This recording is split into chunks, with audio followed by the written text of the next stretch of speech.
Hey guys, and welcome to another episode of How Do I Wedding. I'm Elena, your guide down the aisle, and today we're going to talk about child-free weddings. These are hip and in, and it's 2018. If you don't want babies at your wedding or small children or any children at all, that is totally fine and it's totally up to you. So stay tuned and we'll give you some tips and tricks to child-free weddings.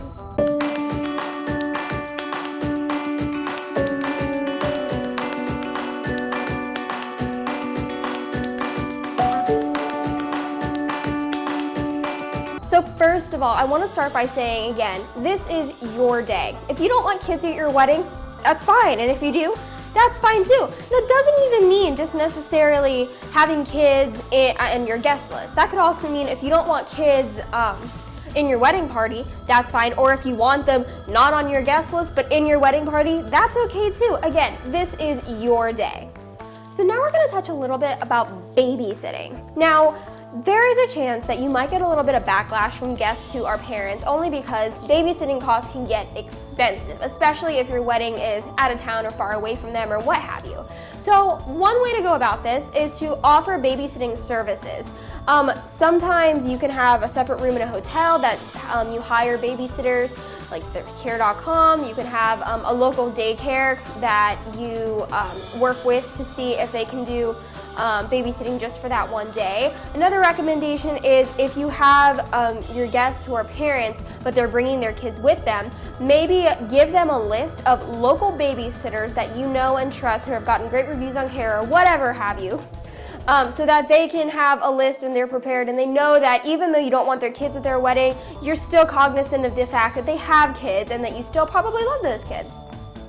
Another thing to remember is that if you're having your wedding at a kid-friendly location like, like a zoo or a park, remember that there might be kids there anyway just playing or doing their own thing. So if you really want a truly child-free, adult-only wedding, maybe consider having your reception and your ceremony in a more adult place, like a hotel or a church or another kind of event venue.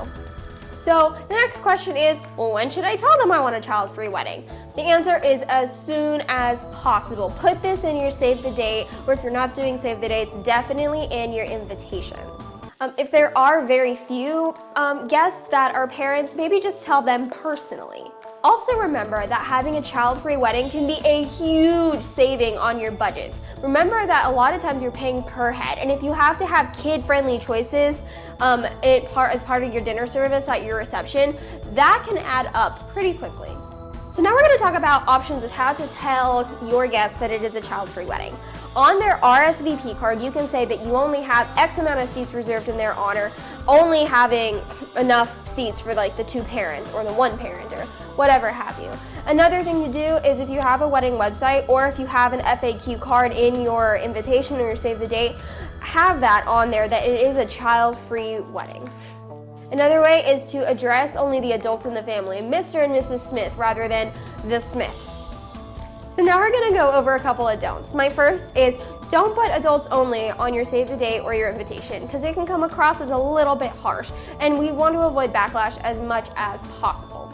Second of all, do make exceptions for some kids and others because it comes across quite clearly why you're making exceptions. And once again, if you want to have a child as a ring bearer or your flower girl or what have you, that's okay. Again, in your wedding party, this is your big day. We're focusing more on a child-free wedding in terms of the guest list. So that's all for today. Be sure to hit the subscribe button and tune in next week to How Do I Wedding.